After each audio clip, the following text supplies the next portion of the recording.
Alors donc vraiment, je veux bien le répéter, c'est en effet une grande priorité de la Belgique. Il faut savoir que dans la force de travail en agriculture, il y en a 72,4% qui vient de l'agriculture familiale. Dans ma région, la Wallonie, la partie sud de la Belgique, c'est même 93%. Donc on est encore fort dans ce modèle et on veut absolument le conserver. Alors je vais parler de 4 points.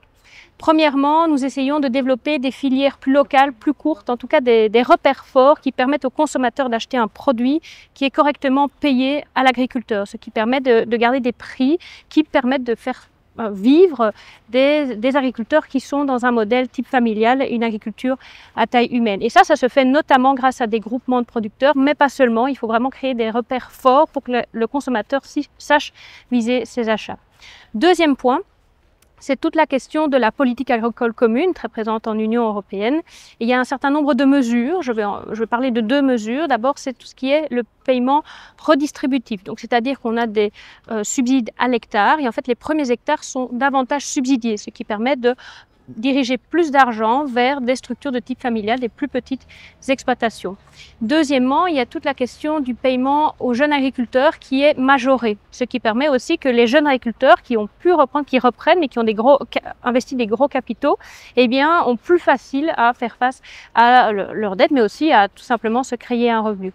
Il y a toute la question du subside aussi un peu premium pour tous ceux qui développent du maraîchage biologique, souvent à haute valeur ajoutée sur des plus petites surfaces. Troisièmement, c'est la question du foncier.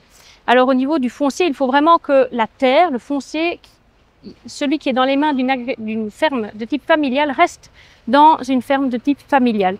Alors il y a différentes manières de faire cela. Donc c'est dans la location, dans le contrat de location.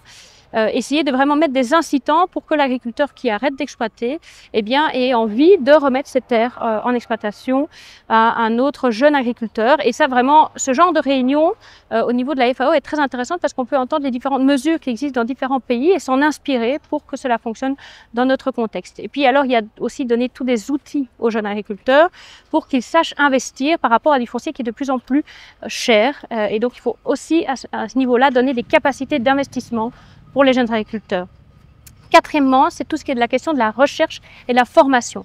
Donc, il faut énormément travailler sur les innovations agronomiques et technologiques pour faire face aux nouveaux défis environnementaux et climatiques, pour pouvoir y répondre.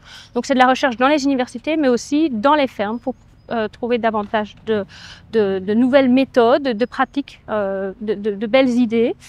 Et alors, c'est toute la question de la formation, permettre aux agriculteurs d'aller en formation pour continuer à faire évoluer leurs pratiques, mais face à ces nouveaux challenges. Et je voudrais vraiment terminer mon allocution avec une petite expérience que j'ai eue lorsque je faisais ma thèse de doctorat. Donc, il y a quelques années, je parlais avec un autre agriculteur. Il me dit, ben voilà, moi j'étais face à une terre de 10 hectares.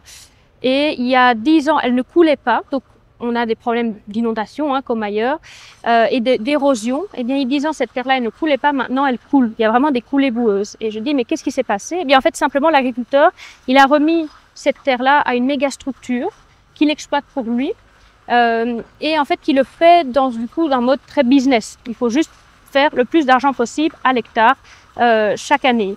Et le problème, c'est que cette terre, c'est tout simplement vidée de sa matière organique. Et c'est là qu'on comprend vraiment toute l'importance. Non seulement l'agriculture familiale, elle rend heureuse. On voit que des sourires sur la vidéo qui a été faite sur tous les agriculteurs dans un modèle familial. Mais en plus, c'est très important pour gérer un bon père, mère de famille des terres sur le long terme, parce que l'agriculture, c'est vraiment une vision à long terme, et ça, seule l'agriculture familiale permettra de le réaliser. Donc vraiment, avec les manifestations en début d'année au niveau européen, il y a beaucoup d'agriculteurs qui sont sortis dans la rue pour dire que ça n'allait plus. On a vraiment vu que la société et aussi le milieu politique s'est déclaré vraiment en faveur de l'agriculture familiale, et c'est vraiment dans l'accord de gouvernement en Wallonie de mettre en place plein de mesures pour maintenir cette agriculture de type familial.